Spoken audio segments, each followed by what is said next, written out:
Hey everyone, Craig Adams here from Wedding Film School, and welcome to episode 017 of the live Q&A series, where I'm just gonna hang and talk and check out the boards, and we've got this little chat on the right. So if you have any comments or questions, now's your time to chat with me and other people in the Wedding Film School community. And if you don't get your question in on the chat, make sure to tweet at me and just tag any question or anything you want to say with hashtag WedFilmSchool, and we'll make it happen. Some good discussion already. I would love to talk about editing and hard drives and stuff like that, but technically anything goes. Let's just chat. Let me know. I would love to just, get to talk to you guys and see what you have to think on these topics. And, let's just hang. We've got Larry Slane as the moderator. And yes, we do. First, I have to talk about the new digs that we have. I'm going to break the fourth wall and just show you real quick. No ceiling. Fuck ceilings. No ceiling. Got a nice little new shelf. I had to assemble that with IKEA. Whoa, hopefully this isn't messing up. But yeah, I'm just in a 6x6 office. I've got one single light, and you can see my other shelf I have to set up. But yeah, pretty excited. It's an awesome little digs that I has. Here, let's set that back up just so we had it. Cool. So this is where I'm working out of now, and I'm really excited. I'm in Brooklyn in a co-work space, and yeah. What's up from North Carolina? Hello from Los Angeles. So this is also one of my first times testing out the 8 p.m. Eastern time zone. So if this works, hopefully it does. But if not, let me know. I'm still trying to decide when I want to be doing stuff. So first off, I'm just going to tell you a little bit about, my editing situation. Some people were asking why I edit with Final Cut X, what I do, how do I edit so quickly, what is compression. So I'm just going to kind of talk a little bit about that. So I started, everyone starts off on different things, but Final Cut was like the first serious suite that I used to edit on. And I bought Final Cut Express with my first MacBook Pro back when I was a senior in high school. And that's what I really learned to edit on. Going into college, everyone was on Final Cut Studio, and then it moved to 7 at that point. And that was it, like if you were editing videos, it was on 7. That was the shit. And then not too recently, it's been out for a little bit, X came out, and I was kind of excited. I think I was a junior in college. And as anyone who's watched the video that I just did about my Final Cut X wish list for updates, it wasn't perfect. It was far from it, actually. And I tried it and I hated it. So I used Final Cut 7 for a while. I actually tried Premiere and I liked it, but I just found myself being very fast with Final Cut 7. And then eventually, I think after their first wave of major updates, I went back. I think it's when they added the libraries is when I made the full switch to Final Cut X. The second time I tried it, I liked it. And then I bought it. It was like $300, which wasn't that bad. And to this day, I've been using X, and I think I've gotten pretty fast with it. I'm getting faster, and I like it for that fact. It doesn't have everything that I wish it has. It doesn't have the connectivity to Photoshop that Premiere might have and After Effects, but I feel like I can edit very quickly with it. And especially when you're doing same-day edits, that's important. I want to do more videos about just basic compression, the process that I take the files and then organize them and put them actually into the editing suite to make sure that everything's organized and running smoothly. And I also want to do a special video just explaining my thoughts behind how I edit as quickly, like the speed of the computer versus the hard drives and then the files, because there's actually a lot that goes into making it so your project is running smoothly and you're editing quickly. As with anything, I don't know exactly. So I have to do a lot of Googling and asking around and watching other tutorial videos because that's pretty much how I learn things. And then once I figure it out and something clicks, that's when I will make a video for you guys. So hopefully that's coming out in the future. But at this point, as far as like hard drives, My idea, like, I want to keep it as efficient as possible. So spend a small amount of money, but get a high return. Um, I edit on a MacBook Pro, and I like to just keep one single MacBook Pro and then update it maybe like every year, just to keep that a really fast but mobile editing computer. And my idea is that, you're really only editing one project at a time. Everything else is just sitting on another hard drive. And then if you're smart, you have that hard drive backed up. So in case anything happens to one, you still have the other, and then maybe even a third backup. The more, the better, but you have to be cost efficient.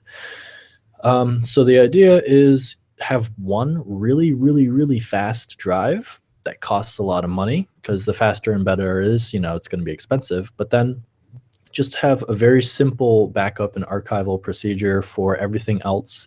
And I'm just looking for space, capacity for that. So what I'm looking at right now is the 1 TB Lacy drive, and you'll find that on the Wedding Film School gear page. For professional. For basic, for starters, you want to cut corners, you want to save your money as much as possible. So the process is a bit different.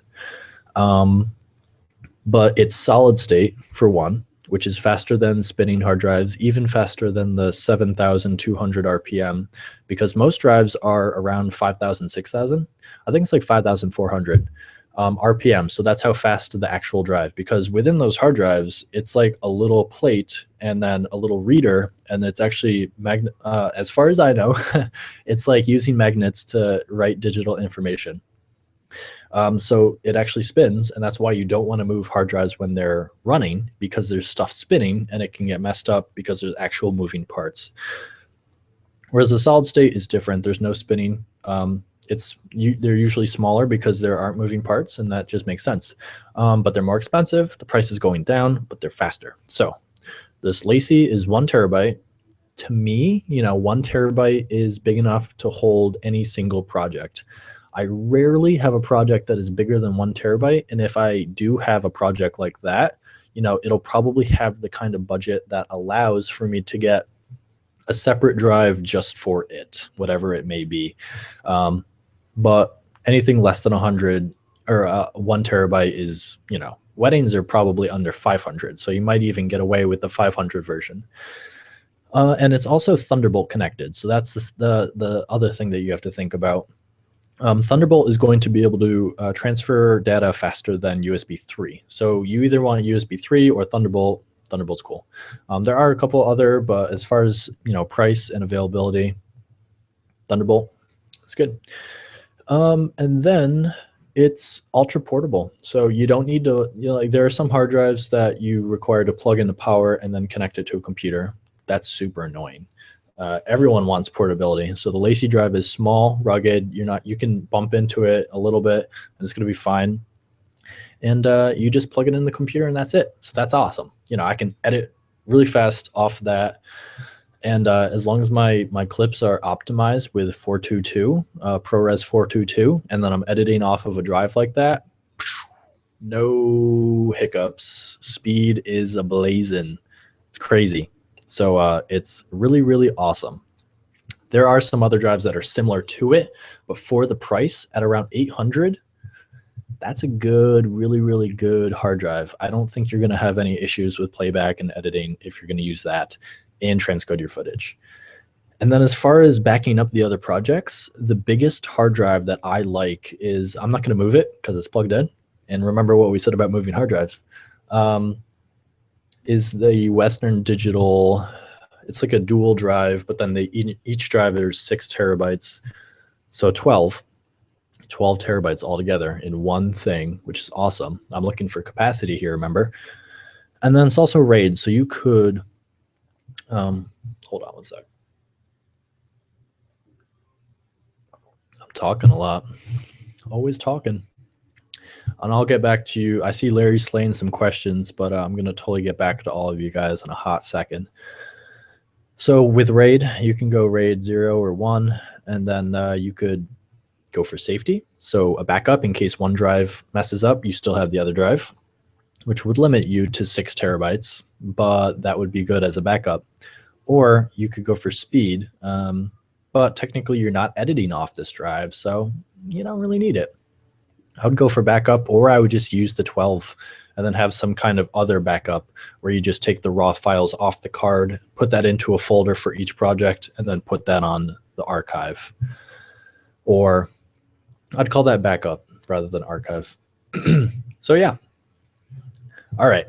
You guys are awesome. Thank you for Larry. Everyone give it up for Larry. Just slaying questions. I need to make like some kind of crazy video just dedicated to Larry. Okay. Nasty Storm woke you up. What's the best laptop for 4K editing? I'm about to make the jump. We all heard about the secret. We all heard about the secret news about me making the jump to Sony. So I would say it's safe to say you can expect some Sony videos next week. So I'm excited for that. So that'll be some 4K editing craziness. So I think it may be time for a laptop update. So you'll hear about that pretty soon.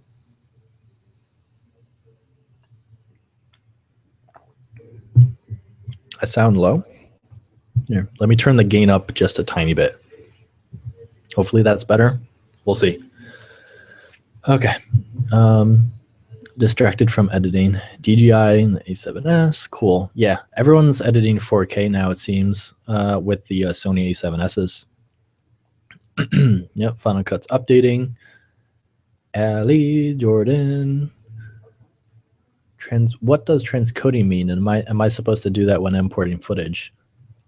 Well, real quick, just to break it down very basically, when you have footage and you're working with Final Cut X, it may be different for other suites, but you have 3 different states. One is just the original footage that you shoot with the camera. Could be a number of different things. The size is small. The files are small. So your entire project for the wedding could be 80 gigabytes. The second state, when you import footage, you have the option for what's called proxy. So proxy is ProRes 422 proxy or light or whatever they call it. It will increase your file size. You just have to check how much. There's actual numbers, but I'm not going to do. Who wants to do math right now? No. So it'll make the files a little bigger, but it'll make it a bit easier for you to edit. Your computer will be able to run smoother. There'll be less dropped frames. It'll stop you less. And the quality will be good, you know. But for best quality, you're going to want to use what they call optimized. And that makes ProRes 422 normal, you know, normal ProRes files.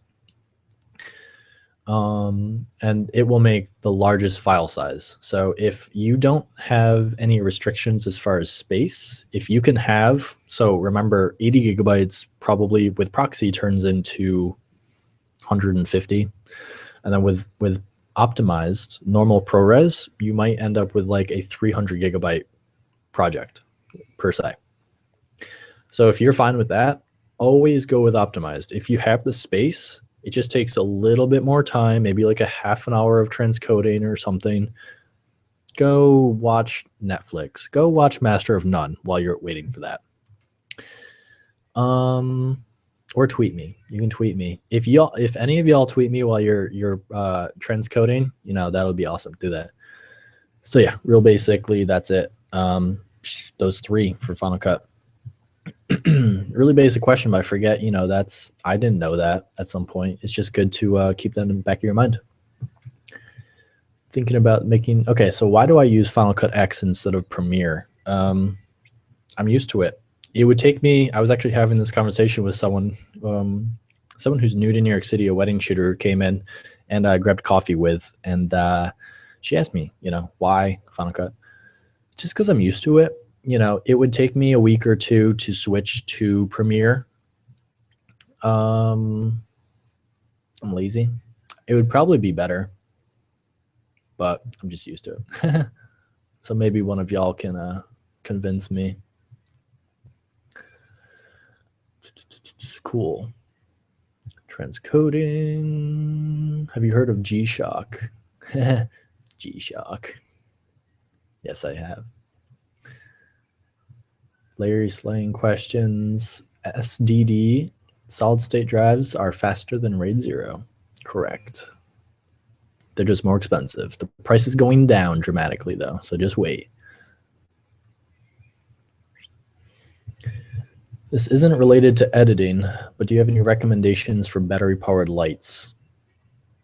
I want to stay away from finding outlets and taping the cables. Check the gear page. In the professional section of the gear page, you will find the torch LED. Check it out. It's awesome. I've got it right here. You can't see the shadows, but yeah. Look at all you guys. All of you are typing. Love it. The Lacy drive is currently 407. I believe that's the 500 gigabyte one that you're talking about, Larry. Nice. I don't like the monthly pay of Adobe. That's why I think I'll go with Final Cut X. That is actually a big reason, a difference between the two that you don't think about. Adobe Creative Cloud is a monthly price versus Final Cut, which is I believe, $300 purchase that is done. Pay it, you're good. So it might be cheaper. Yeah. Premiere, Photoshop, After Effects, Lightroom, they're all good. Yeah. A Sony laptop. Which one? What are you talking about? I don't have a Sony laptop. I have a Sony camera. I'm getting the A7S Mark II on Monday. What? Those considering a 15-inch MacBook Pro, hold off on the updates, the processor. Yeah. So if you're ever thinking about buying Apple products, there's an awesome, just Google, should I buy an iMac right now, or should I buy an iPhone right now? There's actually a really good website that uses dates and reoccurrences and actual good data to recommend when you should buy stuff. Because Apple's pretty consistent with when they release and update things. So for sure do that. Apple has a free 30-day trial. Correct. Yes. The debate. Yeah. So in the comment section right now, write really quickly, just write out what you use to edit. If it's Final Cut, Premiere, or any of the other stupid editing programs. I know there are others. I know professional editors, but for weddings, I feel like people are just using those too. So just right now, I'm gonna write mine. X. Wait, Final Cut X Pro. Yep. Everyone right there. I just want to get a gauge and for everyone else to see what the percentage. Honestly, I think it's going to be like 50-50. So let's just check it. Hello from Miami. How is the weather down in Miami? It's all dark and rainy up here. I wish I was in Miami. Buyer's guide. Thank you, Larry. Slaying with links and such. All those hyperlinks. Just wanted to say hi. What's up, man? All right, here we go. Final Cut, Premiere, Final Cut, Premiere. Larry, just when I think you go and do a thing like that, a lot more premieres than I thought. Okay, so we have a DaVinci guy. Let's talk about person. I don't know if you're a guy or girl. I'm not gonna be that person. I see one DaVinci. It looks 50-50, Final Cut and Premiere. There are a lot more premieres than I thought. Eddie is 7. Grass Valley. Dumb and Dumber reference. Just when I think. Got no food, got no job. Our pets' heads are falling off. Okay, so I've tested DaVinci. I feel like if I had one of their cameras, it might be a different story. Or if I was a professional colorist, which I am not, I tried it. It was complicated. I should have tried it more, but I can, Final Cut's fine for what I'm doing at this point.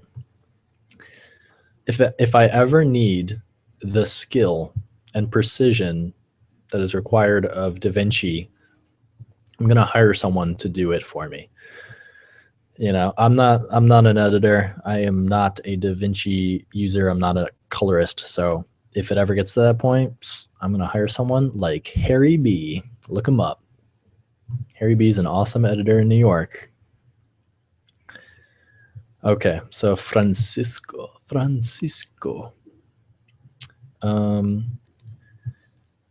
Do you mic the bride, or do you rely on the groom's lavalier to pick up the bride's voice as well? We've all seen that video of still motion miking up the bride with a white lav. And like, was it the thigh band or something? It is inspiring, yet still not applicable. Not doable. Not many people do it. In my experience, I've gotten like the audio's fine from the groom. I really only use the groom mic when they're doing the vows, and they're usually so close to each other, it works. And honestly, for more high-end weddings, they usually have a sound system. So there's someone like taking a mic and then putting it up to them as they're speaking. So it's like groom talk. All right, now it's the bride's turn to talk. And that sound is usually best. So at this point, lavs are really a backup, in all honesty. It's different in different weddings, but the high-end ones, you know, the less I have to worry about audio, the better. And they usually do it better than I do, so why not? But that doesn't mean that you can be lazy and not, you know, rely on your own backups. So yes, I do not mic the bride. There might be a situation when I would, but at this point, 9 miking the bride. Craig, my problem with Final Cut X is that you have to have a Mac, and I'm a PC guy. I have my custom rig. If Final Cut X was on a PC without a virtual box, yeah, that makes sense. It's a good time to become a PC, to transfer from PC to Mac. I think you should. I used to use PC. I haven't used PC in a while, but like, I don't know. Once you go Mac, I feel like you don't go back. No, not at all. NES 7. Word. Okay, guys, this was awesome. Guess what? I'm going to go shoot a video because it's Wedding Film School Wednesday. So I'm going to try to shoot it and get it up later tonight. It's going to be late. It's already late. It's 8:30 right now. It's going to be me. So Mac is better. No, Mac isn't better than PC. It's all about what you need. There's no better. But yeah, I'm shooting a video called How to Edit a Wedding Ceremony with 2 shooters in a church. So look for that later tonight. Should be pretty cool. It should give anyone who's thinking about, you know,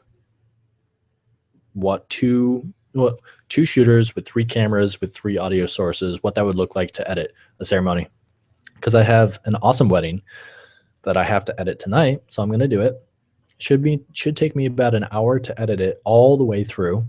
And it's a perfect example. Everything happened, you know, everything was like, we had a C100, a 6D, and a 5D Mark III. So I'm also going to show you the mixing and correction between the 3 of those. Let's see if you can tell the difference, which camera is which. So that should be cool. Dope Q&A. Give it a 5. About a 5. Love it. So if everyone could just rate, as soon as this video is done and you see it online, just give it a good rating, a 5 out of 10. I'm not going to tell you how to rate, but you should probably rate it a 5 out of 10. Greg, you're the reason I'm in debt. I'm buying mostly everything that you recommend. I know. Aren't we all? It's a good 5 out of 10. 10 out of 20. Ooh, I see what you did right there. You guys are crazy. I am waiting now. Okay, cool. So I'm going to go shoot that. But also this week, I am going to be shooting.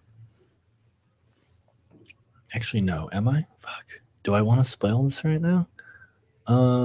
Okay. Let me just give you a little hint. It's a delivery. Okay. So thank you guys for watching so much. This and other Q&As, all of them, will be up on the Wedding Film School iTunes. We have an iTunes. Did you know that? An iTunes podcast thing? So you can subscribe. If you miss one of these, you can listen to my buttery voice while in the car or on your Segway. I don't care. Whatever your lifestyle choice. Baby delivery. A baby delivery. I do want to review the Sony. All right, you guys are funny. Any questions? Let's chat on Twitter. And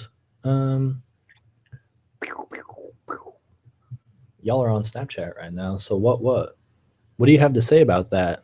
Look at all these people. Larry slaying questions and shit. I like to look at myself while looking at myself. All right, guys. Thank you guys so much for tuning in. This is my radio voice. So this is Craig Adams from Wedding Film School signing off. Bye.